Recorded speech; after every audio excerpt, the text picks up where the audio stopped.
Candida. Candida.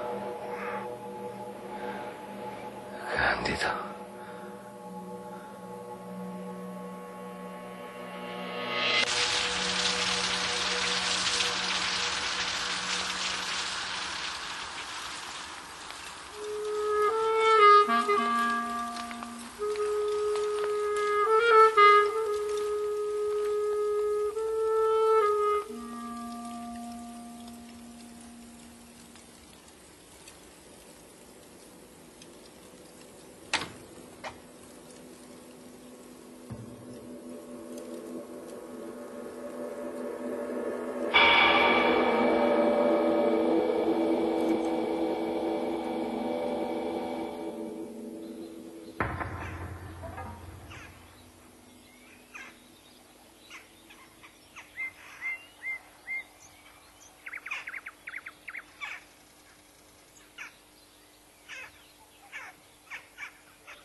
Io li incontro per strada, i miei alunni, mentre gridando domandano chi ha uova da vendere. Li vedo intorno alle fontane che litigano e bestemmiano aspettando il loro turno per riempire le grandi brocche di creta rossa in giro per le botteghe.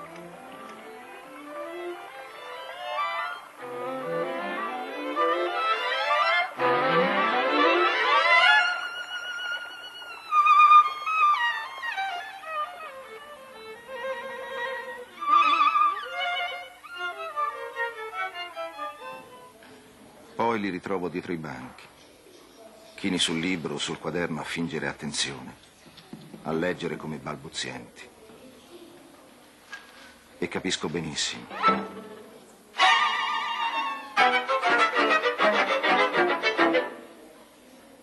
Li guardo mentre risolvono un problema, 2 o 3 che veramente lavorano. Chini sul quaderno con evidente sforzo fisico, come se invece di scrivere abitassero bulloni da ferrovia.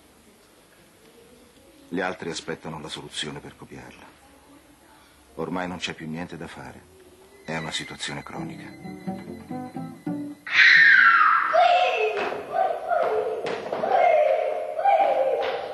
Il ragazzo viveva come un picaro. A casa si faceva vedere quando non ne poteva più dalla fame. Di tutto faceva un gioco. Una volta trovò una boccetta di inchiostro rosso e andò a versarla nel fonte dell'acqua benedetta, nella chiesa della Matrice.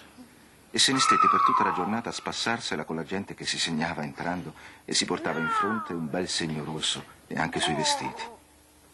Era intelligente, sapeva le cose del mondo e sapeva riderne. A, B, I, C.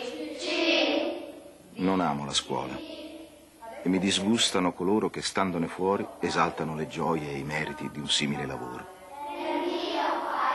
Non nego però che in altri luoghi e in diverse condizioni un po' di soddisfazione potrei cavarla da questo mestiere di insegnare. Qui, in un remoto paese della Sicilia, entro nell'aula scolastica con lo stesso animo dello zolfataro che scende nelle oscure gallerie.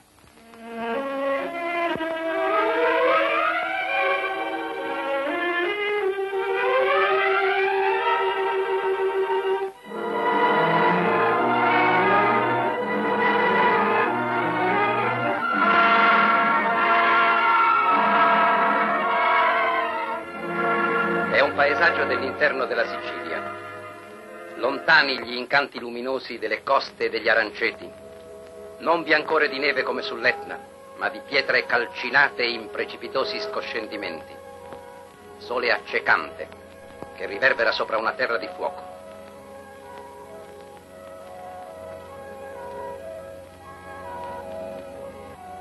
Sono le zolfare.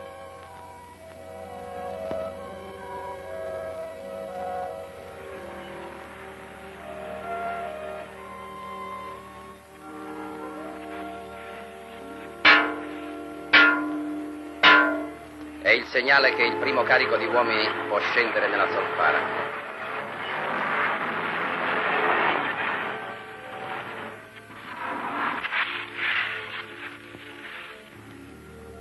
giunti al piano più basso, 500 metri sotto il livello del suolo. Al quinto livello l'aria era così stagnante e umida che se la sentivano sul corpo come un lenzuolo bagnato e nella luce delle lampade di sicurezza pareva verminare.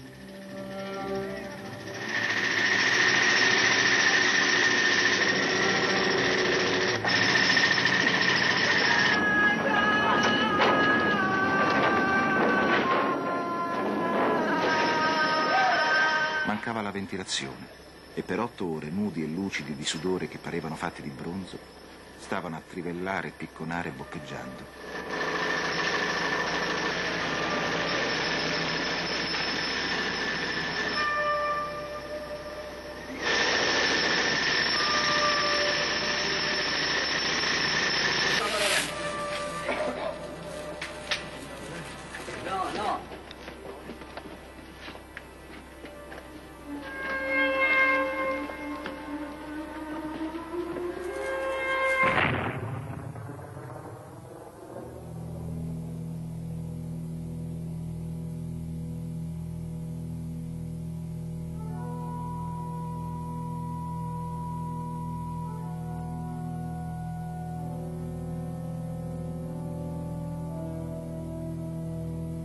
Mio padre lavorava nell'amministrazione della zolfara.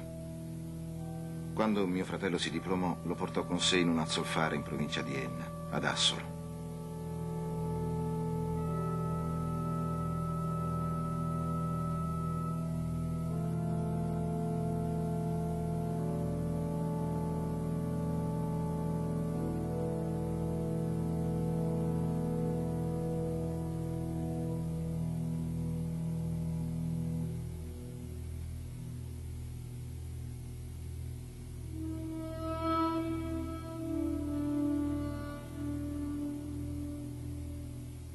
Mio padre adempieva ai suoi doveri con molto rigore.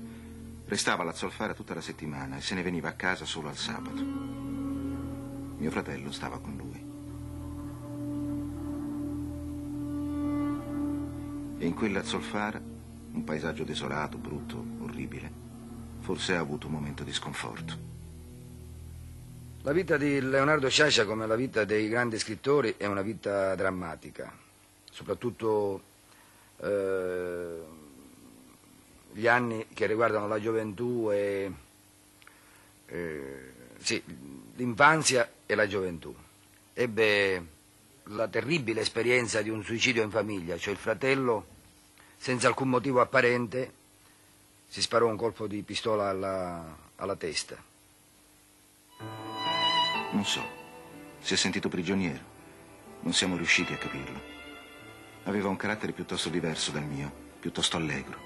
D'altra parte, questi tipi vitali hanno dei momenti di sconforto che invece i depressi non hanno.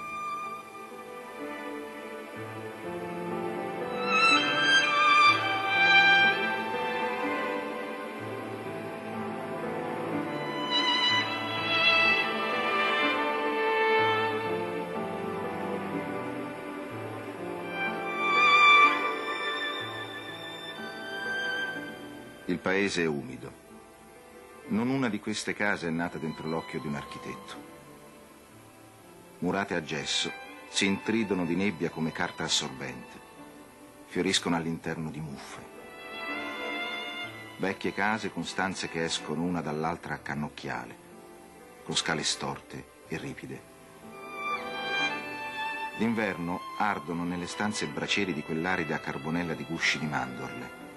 Il calore risveglia un acre sentore di gatti, muffa e piscio di gatti.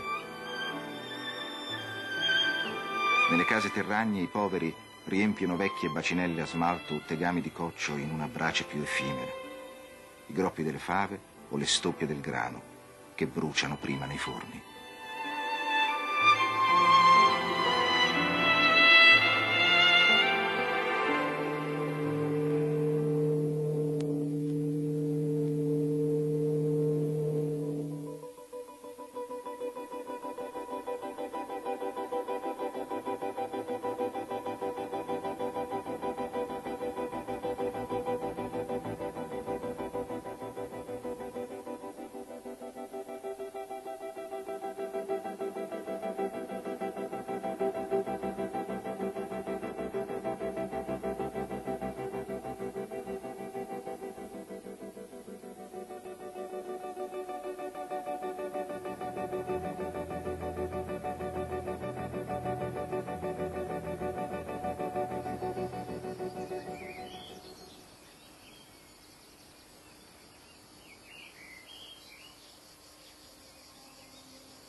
Col nome di Naduri, certamente arabo, i racalmutesi hanno sempre chiamato Buonpensiere. Venire dal Naduri era come venire da una sperduta contrada di campagna. Essere dunque esotici e sprovveduti. Quasi peggio dei milocchesi.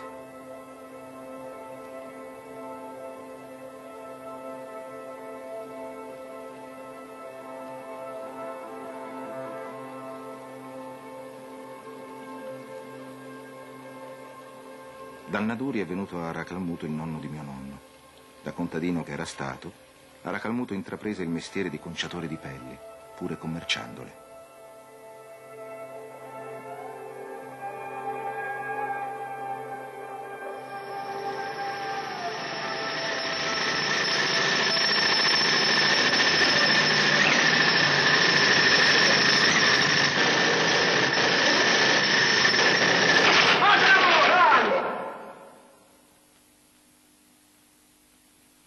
Sento in me come un nodo di paura.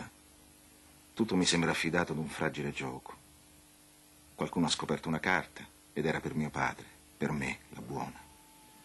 Uomini del mio sangue furono carusi nelle zolfare, picconieri, braccianti nelle campagne. Ad un momento, ecco il punto buono, ecco il capomastro o l'impiegato. E io che non lavoro con le braccia e leggo il mondo attraverso dei libri. Ma è tutto troppo fragile.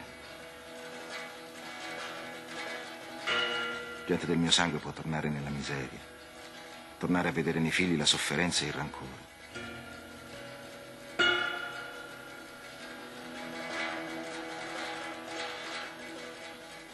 Finché l'ingiustizia sarà nel mondo, sempre per tutti, ci sarà questo nodo di paura.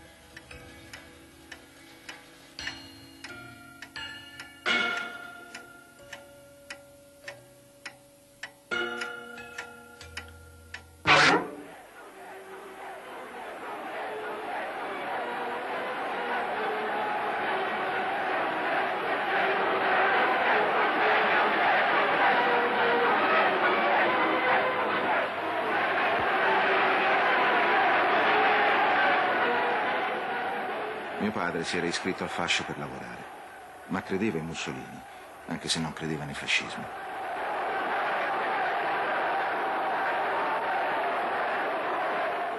Un cugino ci portò in casa il ritratto di Matteotti.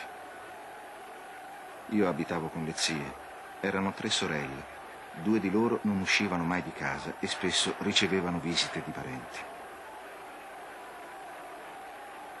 Raccontò di come l'avevano ammazzato e dei bambini che lasciava. Mia zia mise il ritratto dentro un paniere. In quel paniere restò per anni. Ogni volta che si apriva l'armadio, domandavo il ritratto. A Caltanissetta, nodo urbano dell'isola interna, è convenuta tutta la popolosa provincia nissena con le sue fedeli e laboriose masse rurali che con impeto travolgente si riversano nello spiazzo. Io avevo già una viscerale avversione ad un sistema che mi costringeva a fare quel che non mi piaceva. L'indossare una divisa, l'andare alle adunate, il fare ginnastica, il cantare in coro, il far temi sulle opere del regime, insomma il far parte di un gregge, l'obbedire ai comandi.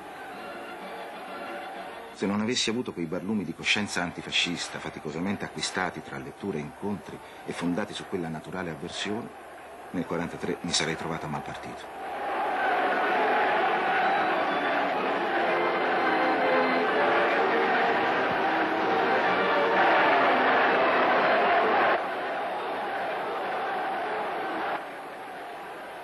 Ecco, gli anni di Caltanissetta, quando lui era studente, sono gli anni fondamentali perché lui conosce degli antifascisti, diciamo così, romantici. Non è mai stato comunista, nel senso che non è mai stato iscritto al Partito Comunista. Allora il Partito Comunista era qualcosa che effettivamente si contrapponeva ai partiti di centro e di destra, no? Era un altro modo di pensare. Chi nasceva povero, in una zona povera, non poteva che essere comunista, diciamo così, aderire a quell'ideale che coincideva tra l'altro con principi cristiani, di cristianità.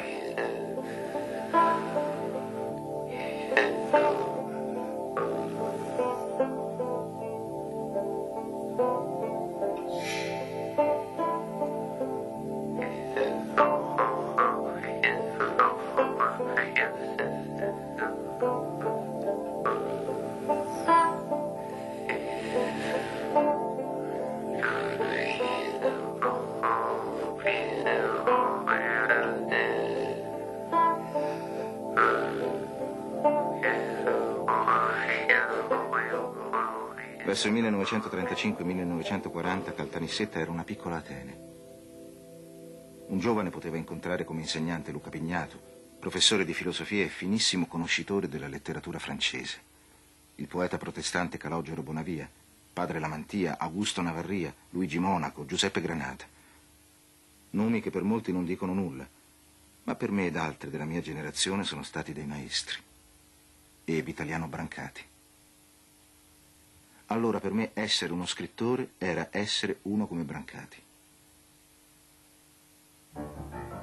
La rivoluzione divampa in tutte le province e la lotta ad oltranza è stata dichiarata contro i partiti estremisti che vogliono portare il paese verso il comunismo. Avevo la Spagna nel cuore. Quei nomi, Bilbao, Malaga, Valencia e poi Madrid, Madrid assediata, erano amore. Ancora oggi li pronuncio come fiorissero in un ricordo di amore. E Lorca fucilato, e Hemingway che si trovava a Madrid, e gli italiani che nel nome di Garibaldi combattevano dalla parte di quelli che chiamavano rossi. E a pensare che c'erano contadini e artigiani del mio paese, d'ogni parte d'Italia, che andavano a morire per il fascismo, mi sentivo pieno di odio. Ci andavano per fame. Li conoscevo.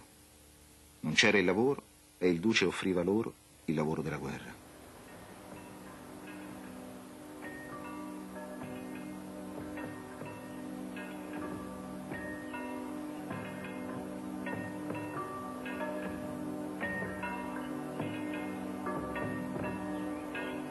Da molto tempo pensavo di scrivere una specie di Candido dei nostri giorni. Non una parodia, ma una reinvenzione del personaggio di Voltaire.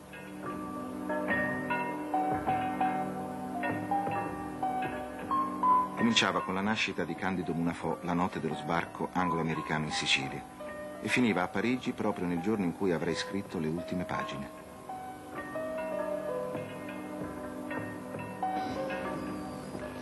People of Western Europe, this landing is part of a concerted United Nations plan for the liberation of Europe. I have this message for all of you. Although the initial assault may not have been made in your own country, the hour of your liberation is approaching.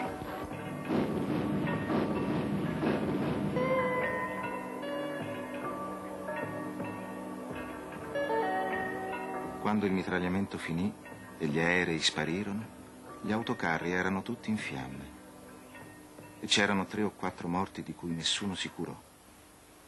In quella campagna, nella grotta che poi scoprirono, Candido Munafò nacque 4 ore dopo il mitragliamento.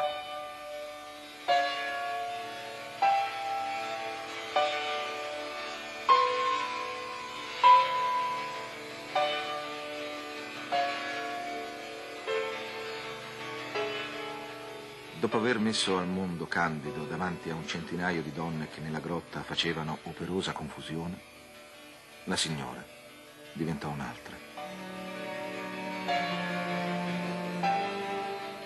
A Candido avvenne di scoprire, un pensiero dietro l'altro, che la morte è terribile non per il non esserci più, ma al contrario per l'esserci ancora in balia dei mutevoli ricordi, dei mutevoli sentimenti, dei mutevoli pensieri di coloro che restavano, così come suo padre nei ricordi, nei sentimenti. Doveva essere una fatica per il morto a girarsi ancora in quello che i vivi ricordavano, sentivano e pensavano.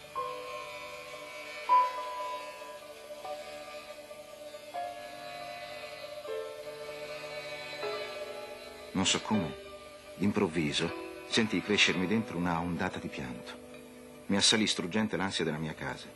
Di corsa risalì la strada ora festosa di voci e quando mi chiusi il portone alle spalle mi sentii come fossi dentro un sogno, a salire stanco le scale e un groppo di pianto che mi serrava la gola.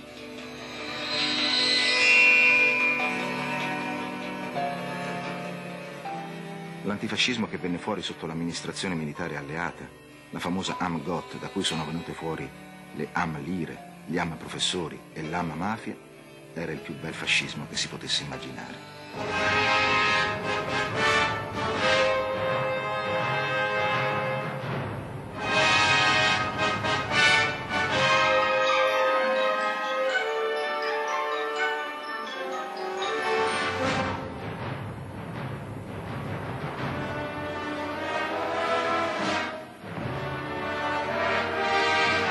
un maestro che ha avuto un incidente con un mafioso.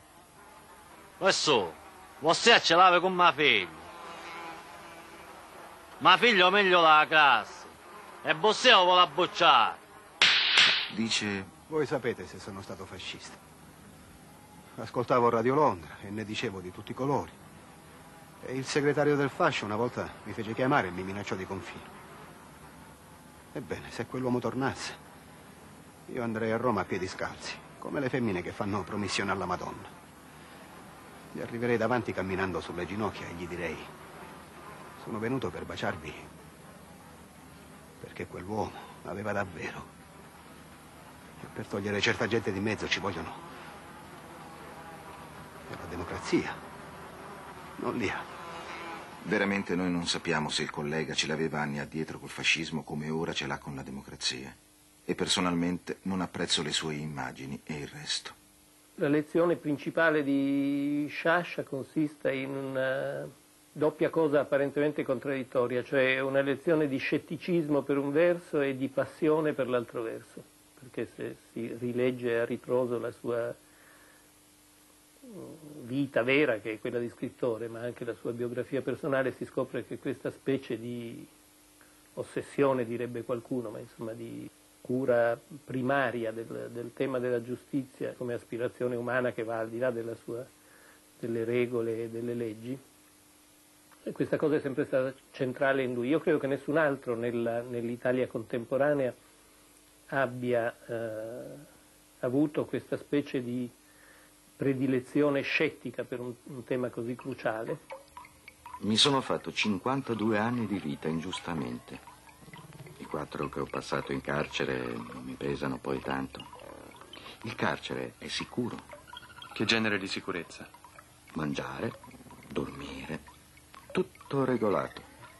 E la libertà? La libertà sta qui, in testa.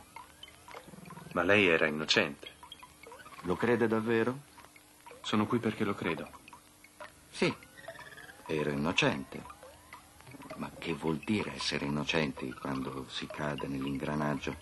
Niente vuol dire, glielo assicuro. Nemmeno per me, ad un certo punto. Come attraversare una strada e un'automobile ti mette sotto. Innocente. Ed è stato investito da un'automobile. Che senso ha dire una cosa simile? Ma non tutti sono innocenti. Dico quelli che capitano nell'ingranaggio. Per come va l'ingranaggio, potrebbero essere tutti innocenti.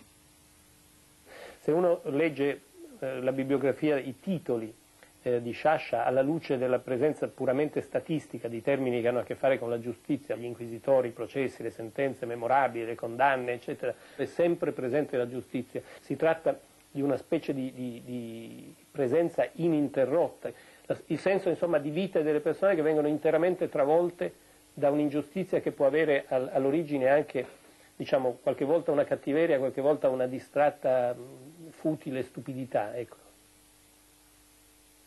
C'è l'episodio del padre che ormai in preda, diciamo, a deliri di tipo senile, sparò a un avvocato senza colpirlo e lui non faceva che dire ai carabinieri: io non volevo solo dargli una lezione perché questo mio amico mi ha tradito. Lui aveva una sorta di nevrosi della giustizia, il padre di Sciascia, e qualcosa di questa nevrosi sicuramente si è trasferita nello scrittore.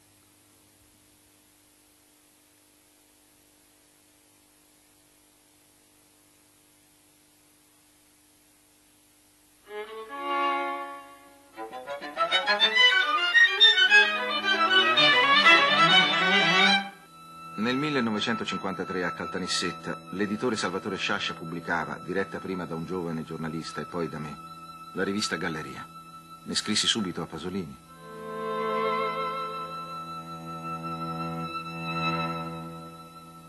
Negli ultimi anni abbiamo pensato le stesse cose, dette le stesse cose, sofferto e pagato per le stesse cose. Eppure non siamo riusciti a parlarci, a dialogare. Non posso che mettere il torto dalla mia parte, la ragione della sua. E voglio ancora dire una cosa, al di là dell'angoscioso fatto personale. La sua morte io la vidi come una tragica testimonianza di verità.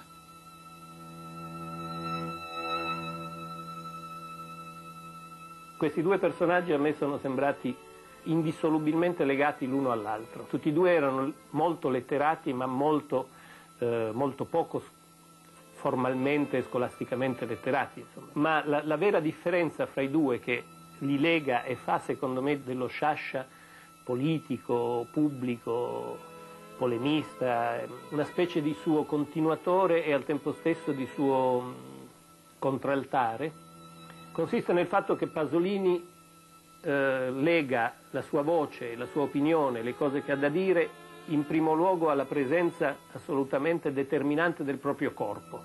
Sciascia è esattamente il contrario. È una voce che dipende in qualche modo dalla dissimulazione, quasi dal nascondimento del proprio corpo, o comunque da una presenza silenziosa, insomma, di cui colpisce non tanto il pieno fisico, ma una specie di assenza. La vicenda di questi due personaggi è veramente la dimostrazione migliore del primato non solo della provincia, ma dell'estrema provincia, della provincia di frontiera, diciamo, nella cultura e nell'arte in Italia. Io ho conosciuto Sciascia prima ancora che lui fosse a Palermo, mentre era a Caltanissetta. Il trasferimento di Sciascia, l'arrivo di Sciascia a Palermo e la nascita della casa editrice sono due cose assolutamente conseguenti. In quegli anni c'era un grande fermento intellettuale in questa città. E Sciascia ne è stato, come dice Tolstoi, non si sa se è stato l'uomo a provocare alcune spinte sociali o se nel momento socialmente adatto è venuta la persona che ha saputo incarnare l'espressione della società.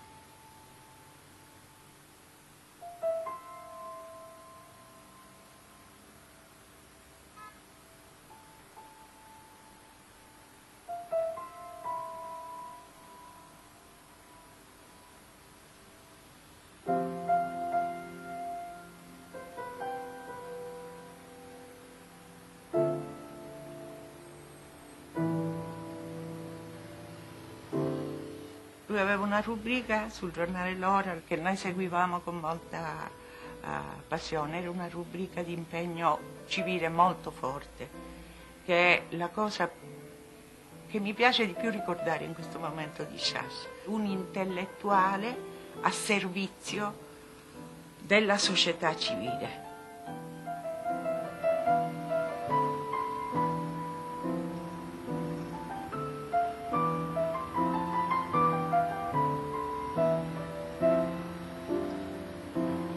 Conobbi Sciascia come scrittore prima che come uomo attraverso Il Consiglio d'Egitto, che è il primo libro suo che ho letto. Così, disse la contessa. Si vedeva con la coda dell'occhio nella grande specchiera e davanti, sul piano da scrittoio del Trumeau, aveva, ridotto a vivida miniatura dentro il coperchio di una tabacchiera, quel quadro di François Boucher che i casanovisti dicono sia il ritratto di Mademoiselle O'Murphy. Qua entra in campo Francesco Paolo Di Blasi. Di Blasi si avvicinò a riguardare la miniatura. Tornò con gli occhi al quadro vivente. Si chinò a baciare la nuca, le spalle.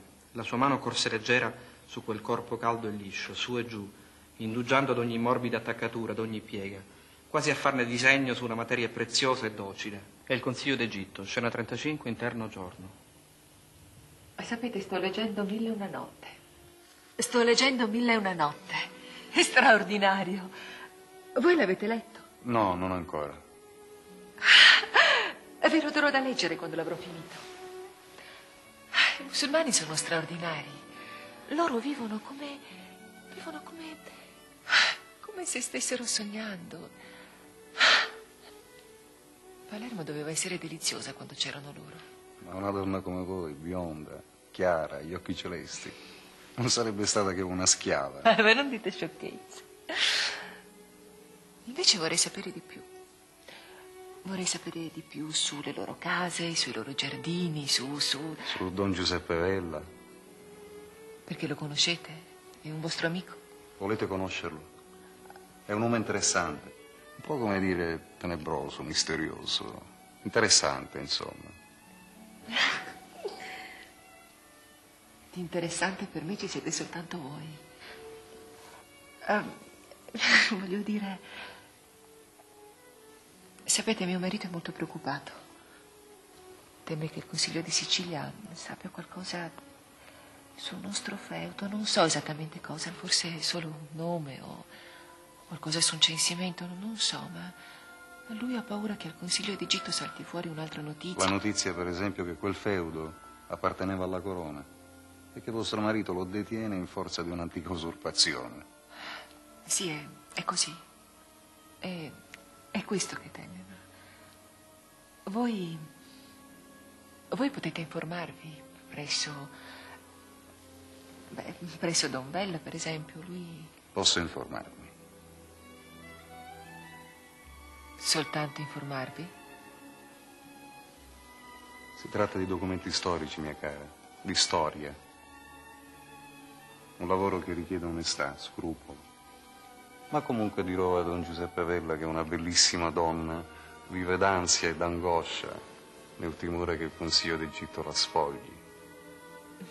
La spogli di un feudo, di una rendita.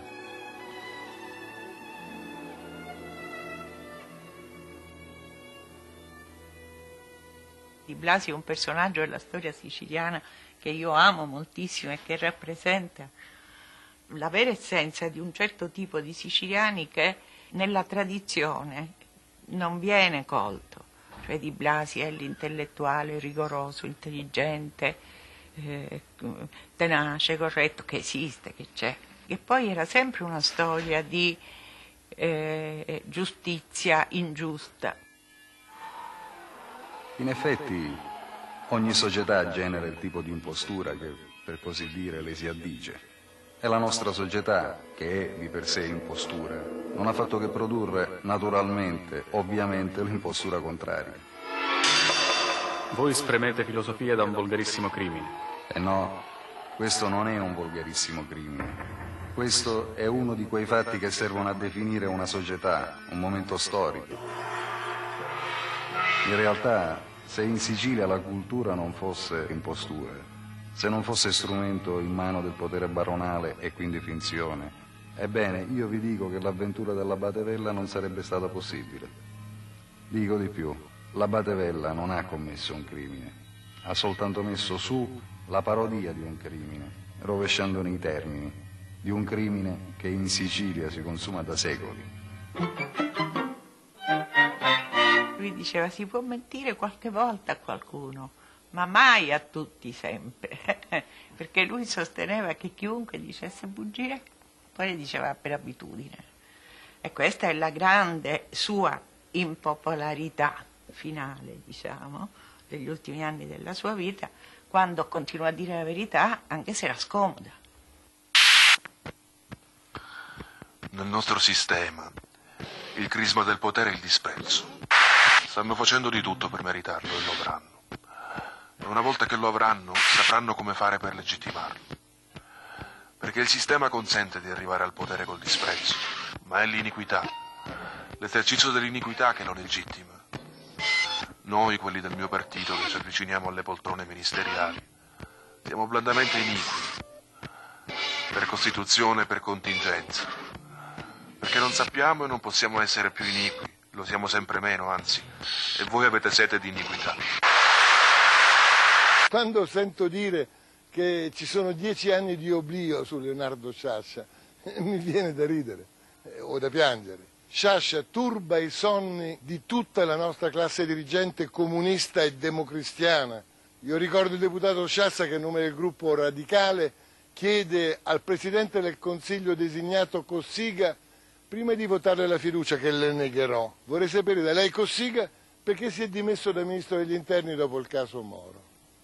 Quella domanda credo che ossessioni ancora l'ottimo Cossiga. Un parroco rappresenta una forza di 300, 700 voti. Un parroco che sa fare. E il parroco di San Rocco sa fare. Lui manovra i suoi 700 voti in maniera non proprio ortodossa nei confronti della sezione del partito. Ha preferenze, come dire, da bastian contrario.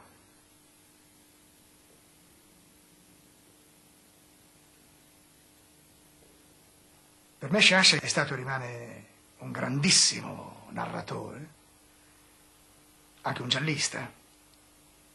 Mi ha davvero dato come dire, momenti di conoscenza, di approfondimento anche di un certo mondo, prima ancora che mi capitasse, circa 7 anni fa, di dover trattare più da vicino cose che prima erano soltanto conoscenza letteraria o conoscenza saggistica. Detto tutto questo, è chiaro che possono anche esserci stati e ci sono stati dei momenti in cui non tutto ciò che Sciascia pensava o diceva mi è capitato di condividerlo. L'annosa, come dire, abusata storia dei professionisti dell'antimafia.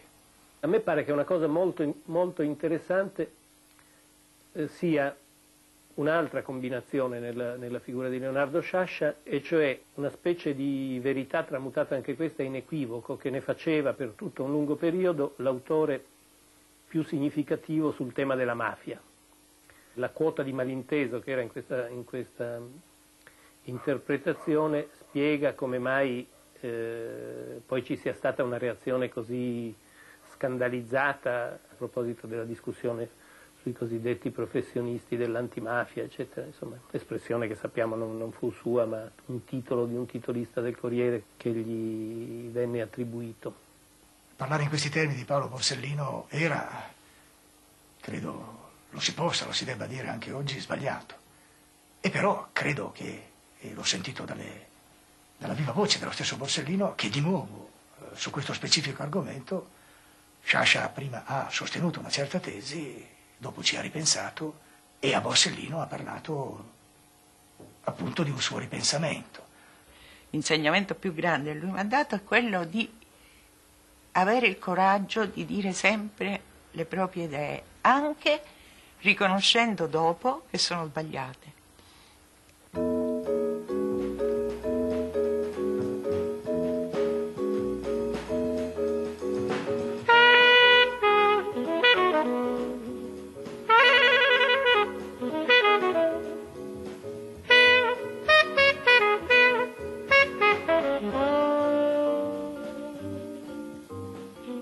La prima volta che sono stato a Parigi nel 1955, arrivato di sera, ero andato diritto in un albergo del Boulevard Montmartre.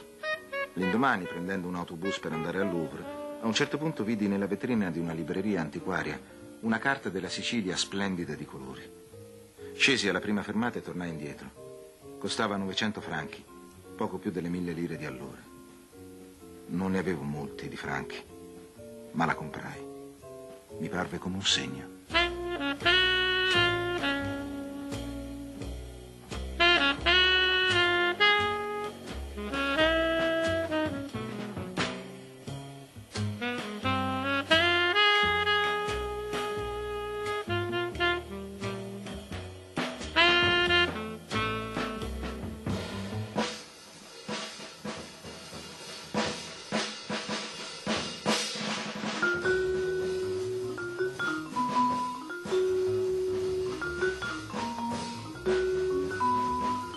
Dal 1955 vado a Parigi in media 2 volte all'anno.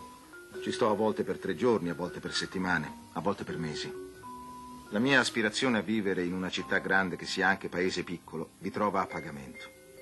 La prima volta che sono capitato a Piazza Pigalle, luogo di cui ancora si favoleggiava come di un paradiso o di un inferno erotico, mi ci sono trovato come in una festa di paese, una di quelle feste che i paesi siciliani dedicano ai santi patroni. Il torrone, le noccioline, l'andare su e giù tra la folla e il far folla indolentemente, sbagatamente.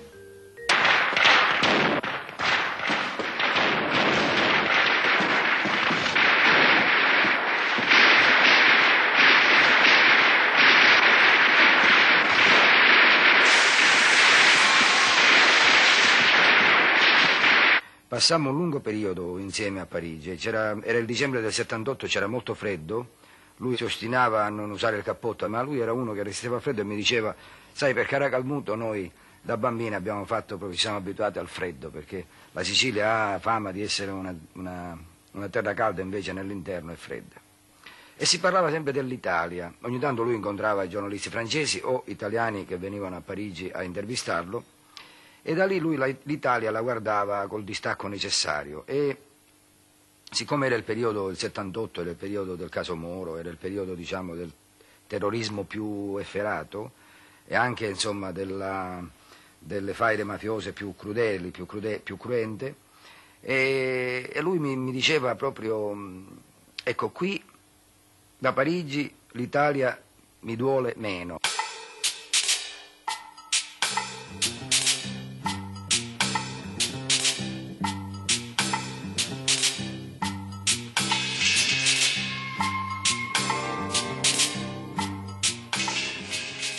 Passarono il Pont Saint-Michel e Don Antonio, quasi predicando, cominciò. Qui, nel mese di maggio, nel 1968... Erano i nostri nonni o i nostri nipoti? Domanda inquietante.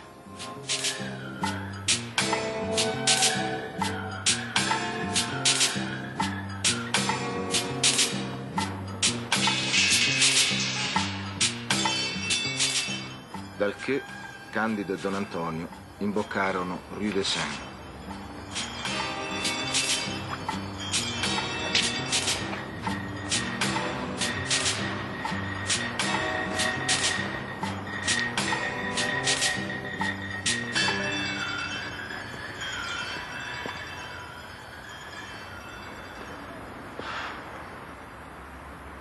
Questo è il nostro padre.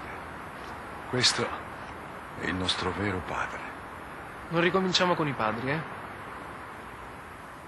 Si sentiva figlio della fortuna e felice.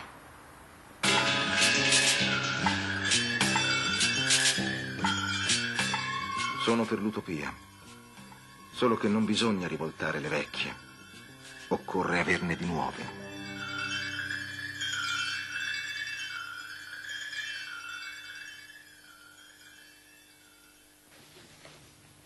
Quando ho sentito dell'arresto di Adriano Sofri, ho subito pensato, se è davvero colpevole, appena davanti ai giudici, confesserà.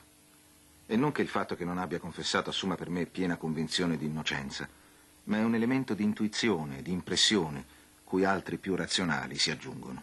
Io sono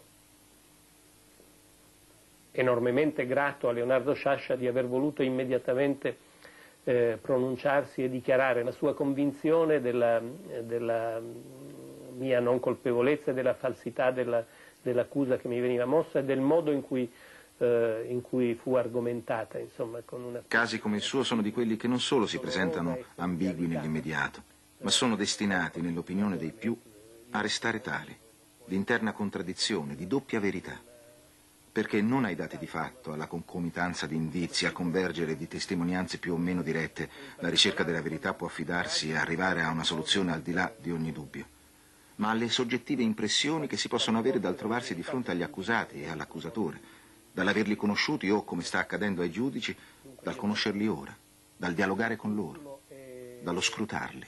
E veramente per me è stato molto triste, diciamo, che gli ultimi tempi della vita di Sciascia mi abbiano visto in una condizione per cui il mio rapporto con lui si è semplicemente sospeso, insomma, è interrotto, ecco. E di questo ho moltissimo rimpianto, insomma. Ho saputo che è stato male. Me l'ha detto qualcuno 2 o 3 giorni fa. Ma adesso vedo che sta meglio. È un po' dimagrito, è vero, ma dicono che dimagrire faccia un gran bene. Ma lei non ne è convinto? No, lo confesso. Soprattutto vedendo gli sforzi che amici, parenti e conoscenti fanno per rimanere magri e le conseguenze che questo comporta. Io penso che questi ideatori di diete, questi scienziati delle diete, siano piuttosto da considerare alla stregua degli spacciatori di droga. Ma lei di che male ha sofferto precisamente? Precisamente di un male per cui dovrei essere in terapia da cobalto o qualcosa di simile. Mi dispiace, non pensavo sino a questo punto. Anche oltre. Sto morendo. Oh mio Dio. Ma una cura? Non voglio morire coi religiosi conforti della scienza, che non solo sono religiosi quanto quegli altri, ma strazianti in di più.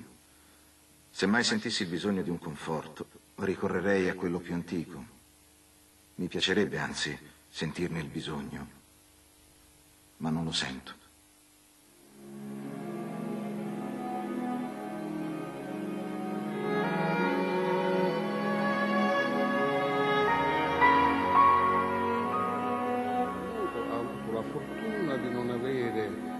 classe aristocratica privilegiata, ha avuto dei turalmese nel deposia arricchita o perlomeno divenuta che sia stata una borghesia illuminata dai lumi della ragione, ma certamente era illuminata dai lumi della pietà da un lato, riteneva che avesse sorto la sua menomazione in una forma di virtuosismo del 1875, i lumi della ragione, ma certamente era illuminata dai lumi dei borghesi, una borghesia arricchita o perlomeno incoraggiata. Se con un occhio solo riusciva a fare quello che altri fa con lui. Sono nato e per anni vissuto in luoghi pirandelliani, tra personaggi pirandelliani, con traumi pirandelliani.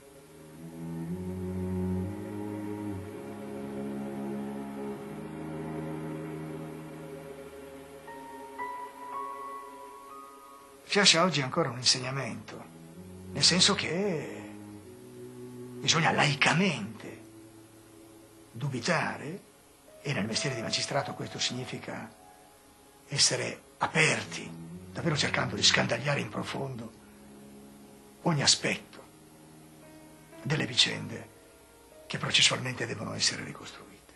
Molte polemiche non sono di critica a questo o quello specifico atto processuale o a questo o quello specifico procedimento, ma sono delegittimazione tout court, sono qualche volta addirittura lapidazione dell'attività giudiziaria, un atteggiamento intellettuale, culturale, psicologico che sicuramente non apparteneva a Sciascia, col quale Sciascia non avrebbe accettato di essere confuso.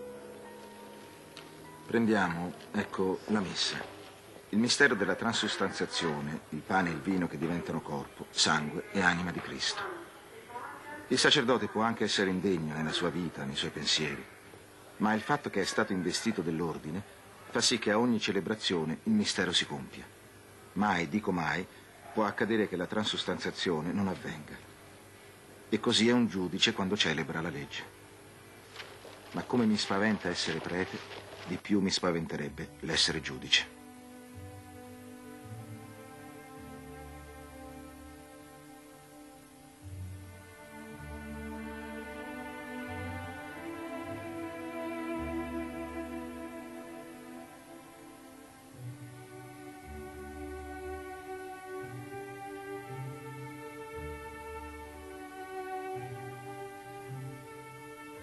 Sì, ci credo. Nella ragione, nella libertà e nella giustizia che sono insieme ragione, ma guai a separarle. Credo si possa realizzare, anche se non perfettamente, un mondo di libertà e di giustizia. Ma la storia siciliana è tutta una storia di sconfitte.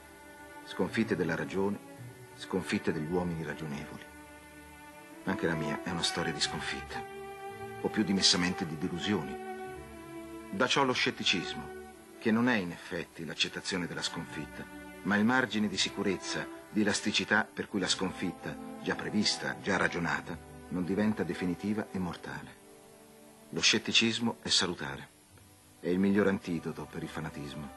Impedisce cioè di assumere idee, credenze, speranze, con quella certezza che finisce con l'uccidere l'altrui libertà e la nostra.